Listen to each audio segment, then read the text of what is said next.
Nah karena itu hanya compare bahwa ada aturan yang mengatur, tetapi bukan berarti Presiden akan menempuh itu, sama sekali tidak.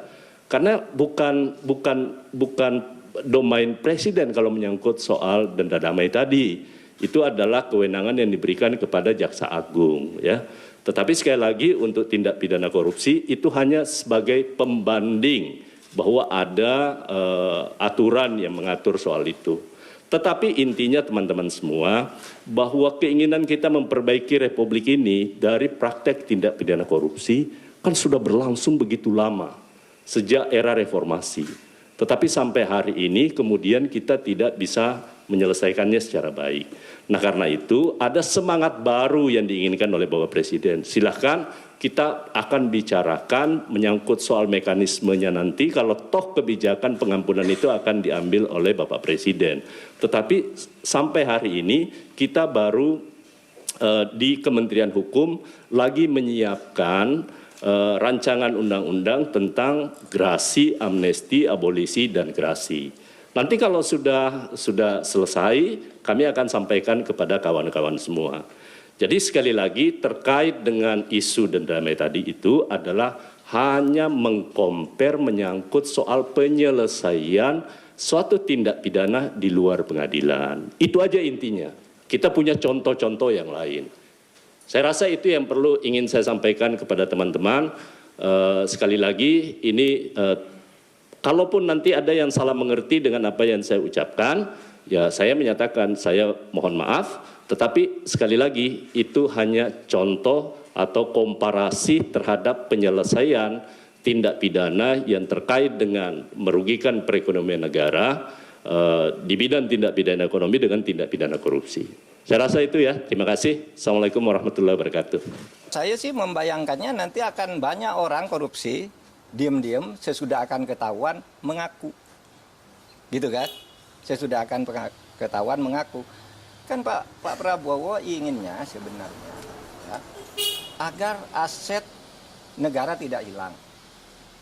Aset recovery namanya kalau itu di konvensi PBB. Itu dibenarkan aset recovery itu. Tetapi yang termudah agar tidak terjadi diam-diam penyelesaiannya. Dulu saya sudah pernah mengusulkan loh. Tahun 2001 ketika saya Menteri Kehakiman, lalu saya tulis lagi. Usul itu di dalam buku saya yang terbit tahun 2003, judulnya Setahun Bersama Gus Dur. Mari kita maafkan aja gitu, tapi terbuka seperti yang dilakukan oleh Afrika, jangan diam-diam gitu. Nah ini diam-diam gimana caranya? Siapa yang bertanggung jawab? Lapor kepada siapa yang mengumumkan siapa? Apakah yang bersangkutan minta damai itu mau diumumkan namanya? Nah kalau tidak diumumkan tidak transparan, tidak ada yang tahu bahwa itu melanggar atau tidak. Tapi kalau diumumkan, ya lewat pengadilan aja. Dan salah kalau mengatakan undang-undang untuk mengembalikan aset itu tidak ada jalannya. Kalau mau ya undang-undang perampasan aset diberlakukan aja, undang-undang perampasan aset yang sudah disetujui oleh DPR sama pemerintah dulu, tapi lalu macet di DPR. Itu saja diundangkan. Itu lebih gampang, ya, undang-undang perampasan aset itu. Kan bisa dilakukan begitu. Oke? Bapak Put menilai bahwasanya apa yang disampaikan oleh Menteri Hukum itu salah kaprah.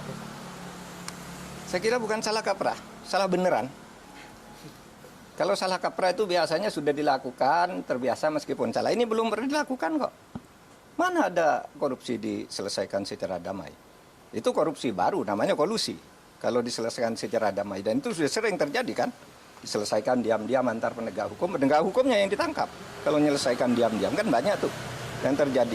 Jaksa, polisi, hakim masuk penjara kan mau menyelesaikan diam-diam. Gitu, itu sama aja. Oke. Pak Andi Atas kan ada menyinggung sedikit soal turunan dari undang-undang kejaksaan. Ini apakah ada keterkaitan atau tidak? Ya itu yang saya katakan tadi itu.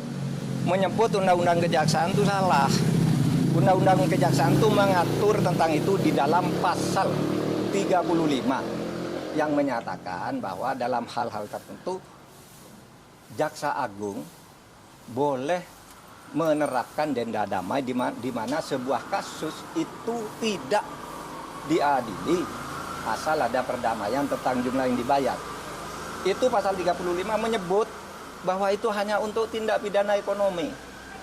Lihat aja pasal 35 itu tindak pidana ekonomi itu ada 3. Kepabeanan, perpajakan, dan apa tadi? Dan bea cukai. Hanya itu yang boleh. Kalau korupsi lain tidak boleh, tidak pernah ada dan tidak boleh ada. Tapi terserah aja, nanti lihat aja akibatnya akan lari semua orang koruptor diam-diam, kalau mau ketahuan baru ngelapor, minta damai, dan kita tidak tahu siapa yang mendamaikan. Ada yang mengatakan Prabowo mau maafkan koruptor.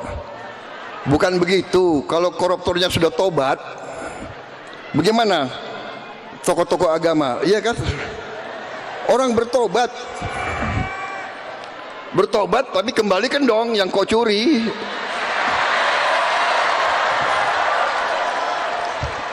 Enak aja. Udah nyolong, aku bertobat. Yang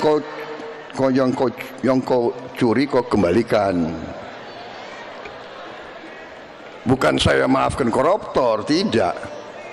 Saya mau sadarkan mereka yang sudah terlanjur dulu berbuat dosa, ya bertobatlah, itu kan ajaran agama. Bertobatlah, kasihan rakyat, kembalikan uang itu. Sebelum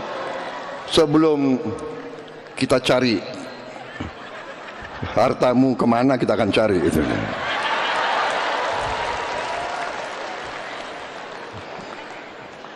Baik, saya kira pesan saya sudah cukup seperti itu. Ya. Ini salah panitia ngundang saya sebetulnya itu. Udah dibikin pidato bagus-bagus. Ya, selamat Natal bagi kita sekalian, bagi saudara-saudara sekalian.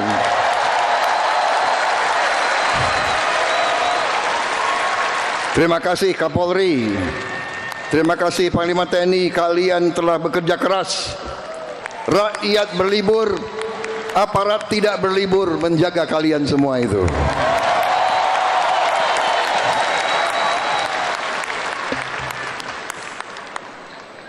Terima kasih. Wassalamualaikum warahmatullahi wabarakatuh. Shalom, Salve, Om Santi Santi Santi, Om Namo Buddhaya. Salam kebajikan, Rahayu Rahayu, selamat hari Natal, selamat tahun baru. Semoga Tuhan yang Maha Besar membawa dan memberi kepada kita kebaikan, perdamaian di tahun yang akan datang. Terima kasih, selesai.